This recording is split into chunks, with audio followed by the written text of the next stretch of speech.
Morning.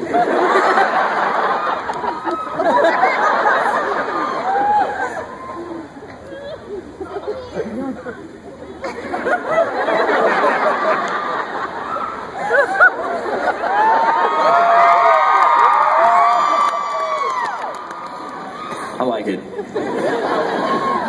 It's like, wait a minute, that's... Oh, okay. Now, I'm looking at you guys right now, and I gotta say, when you guys had your hair longer, I don't know if I could have told you guys apart. Did you guys ever switch places on the set? Did you ever switch places and try to do each other's scenes to mess with everybody? It's a really boring answer, but no. In the, I can remember, I think it's the Chamber of Secrets on a long grey horse shoot in a rehearsal we may have done, thinking, oh, aren't we naughty? You couldn't tell the difference. The only time we actually had to swap over was because James came down with a cold when we were filming, and I was in Chamber of Secrets as well. And Harry's leaving a homework session, and as he's leaving, and everyone thinks he's the air is slithering at the time, so people are talking behind his back. And in the reversal shot, I was sitting next to James, but for the flip side, James wasn't there, so my double was where I was, and I had to move where James was. So if you pause it, you can see there's only one switch there. That was the only time. That's close enough, that's good. I like that. Now, what was your favorite scene to film? In any of the films? You can choose any they one. were all pretty. I mean, that scene we just saw there was pretty cool because I just thought, what a horrible brother to do that. I'm sure everyone would do that, but also the World Cup scene as well when we did that. That was really cool. I think because we could just be ourselves at a football game, you know, shouting, "Come on!" and really getting into it. That was fun as well because it was really like, you know, Dad taking the sons to see the sports teams play. So that was a really good time. Yeah. Didn't mean to interrupt you. The flying was great though, wasn't it? Remember that day when we had that? We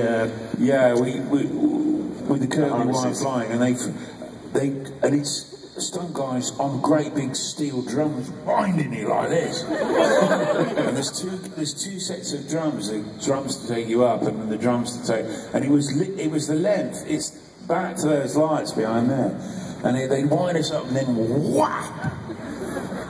I liked it. That's actually good, because, you know, the Quidditch scenes were awesome. What was it like when you were filming them, and was there any cool moments that happened?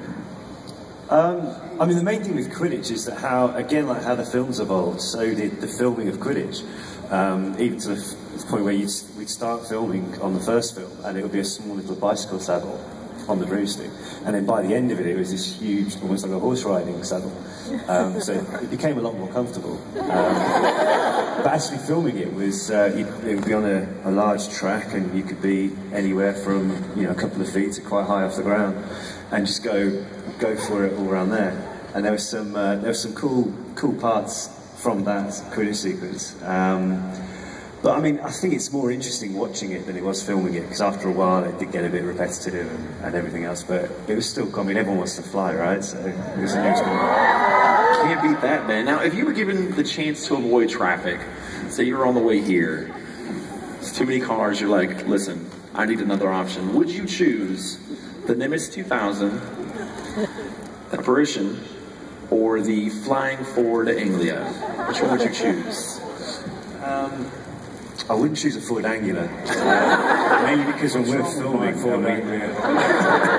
no, but for the main reason that when we were filming, we had Hedwig in the back with us, and it all looks cute and everything, but owls go to the toilet quite often. And it was the hottest day of the year. From experience. Yeah, and this owl had obviously eaten quite a lot. He was flapping his wings, so the whole back of the car was just covered in bird nest. Did it get you? It may have. Another reason I wouldn't get in a Ford Anglia again. But yeah, so I'd probably go for the Nimbus 2000. Was it a 2000 or 2001? Either one. Maybe 2001? Maybe a 2000. 2000? I mean, the Fireball would have been better, I think. But Yes, a broomstick, I think, because you could go a lot quicker, and it's easy to park as well. Yeah, and it's just you. That is true, yeah. Now I gotta know, what would your Patronus be? If you had to choose one. Oh gosh, I don't know. It would be Just you. just me, Oliver, or me. Just you, Oliver. Did you say his brother? Would you say I'm scary? Is that it?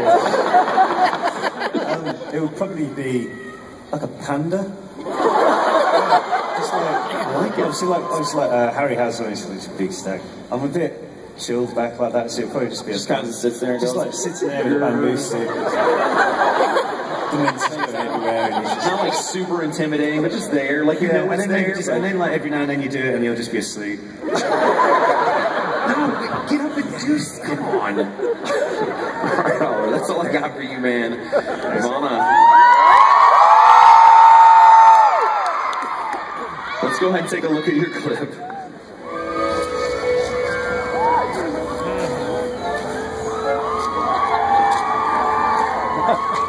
You're not going mad. I can see them too. You're just as sane as I am.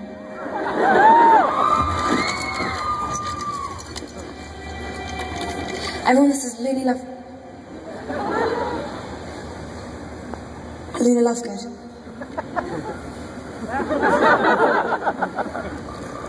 An interesting necklace. It's a charm, actually. Keeps away the narwhals.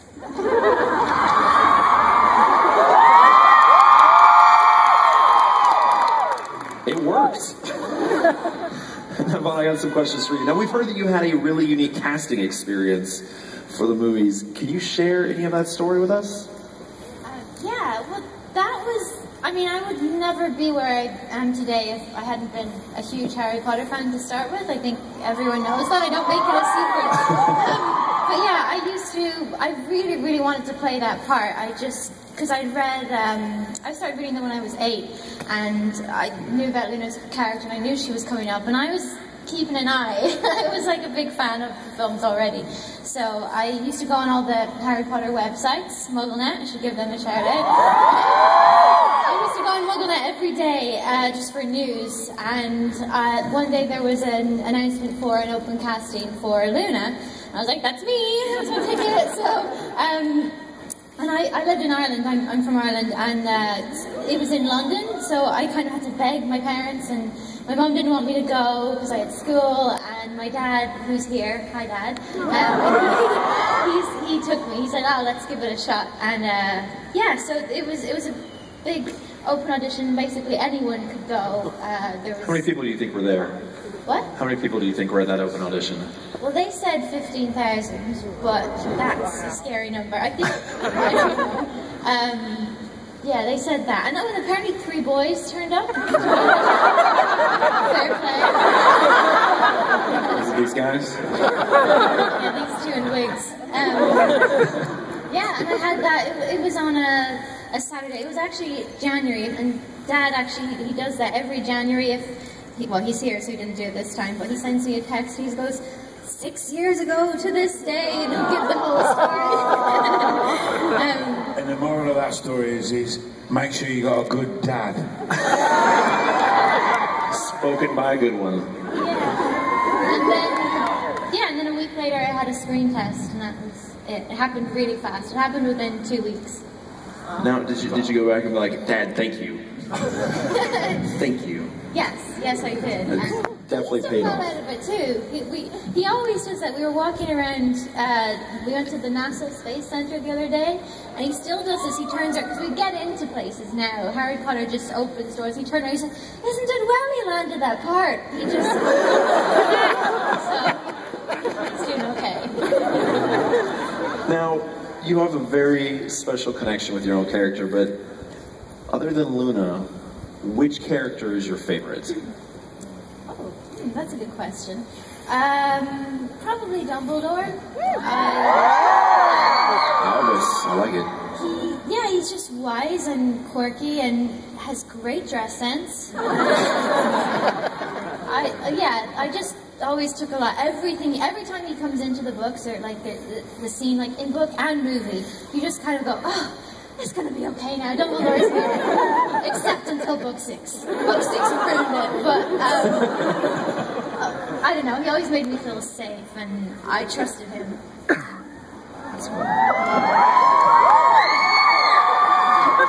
Now, you said you were a fan, you know, being in the movies. If you weren't acting in the films, would you have wanted to work on the production in any other way, like directing or props or anything? Like, what would that be? Actually, I did, when I was, because we were all in school at the time, and in my 4th year of school we had to do work experience in other places.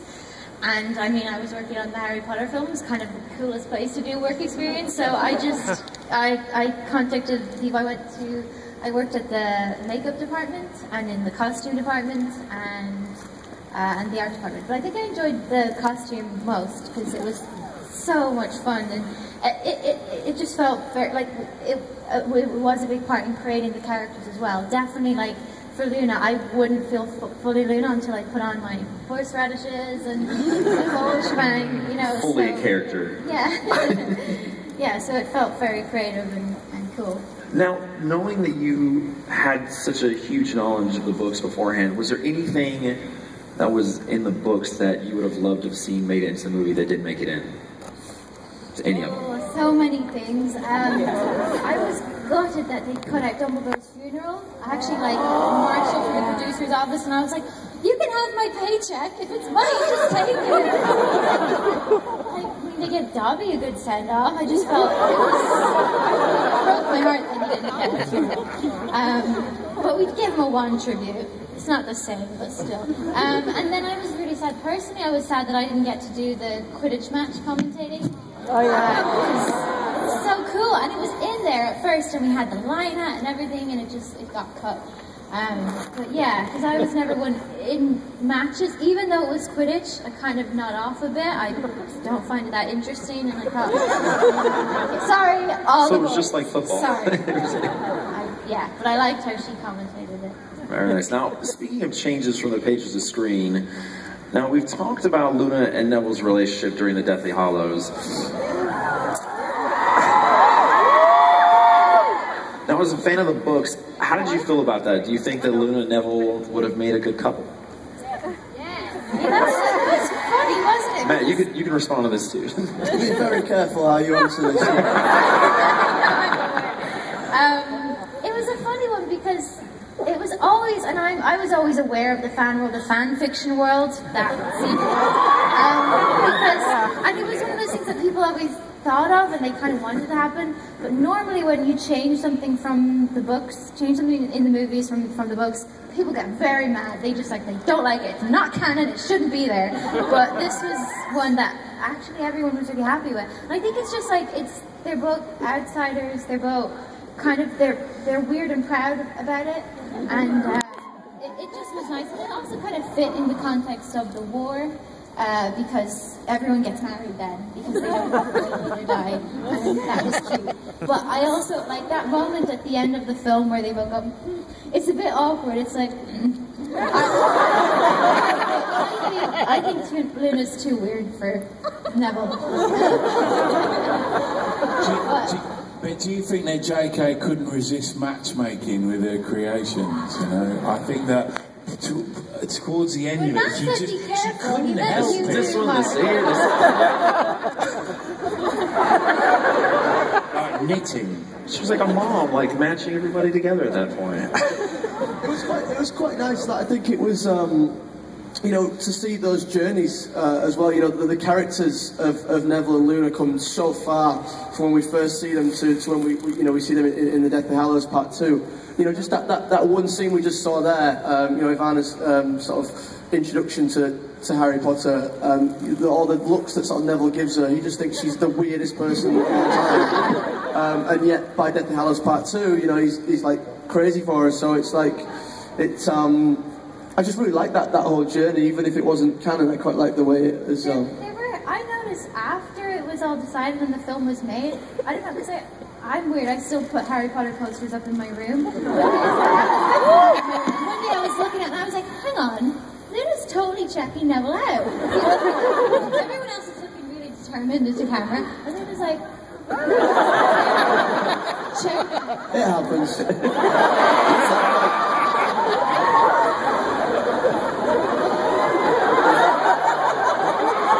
I'm still doing it now.